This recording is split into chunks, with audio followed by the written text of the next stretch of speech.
नमस्कार, रिपोर्टरच्या शेतशिवारमध्ये आपलं सर्वांचं स्वागत करण्यात येत आहे।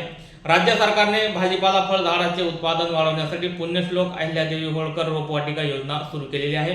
ही योजना 50% अनुदानावर मिळणार आहे।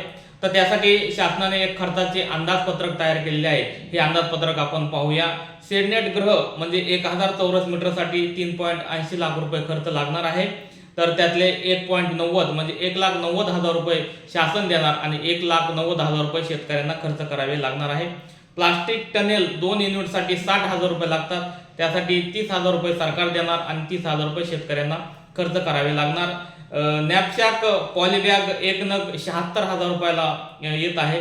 त्याचे 38,000 रुपये सरकार देणार आणि 38,000 रुपये शेतकऱ्याला खर्च करावे लागणार आहे। प्लास्टिक केट्स 62 नग, त्याची किंमत 1,24,000 रुपये आहे। तर त्याचे 62,000 रुपये सरकार देणार आणि 62,000 रुपये शेतकऱ्यांना खर्च करावे लागणार आहे। म्हणजे एकूण खर्चाचे अंदाजपत्रक हे 4,60,000 रुपये आहे। तर त्यातले 2,30,000 रुपये सरकार देणार, राज्य सरकार देणार आणि 2,30,000 रुपये शेतकऱ्यांना खर्च करावे लागणार आहे। आता या योजनेचा लाभ घेण्यासाठी जी आवश्यक कागदपत्रे लागतात ते आपण पाहूया। बँक खाते पासबुक असणे गरजेचे आहे। कृषी पदवी बाबतचे प्रमाणपत्र असणे हेही गरजेचे आहे। शेतकरी गट असल्यास नोंदणी प्रमाणपत्र असणं गरजेचं आहे।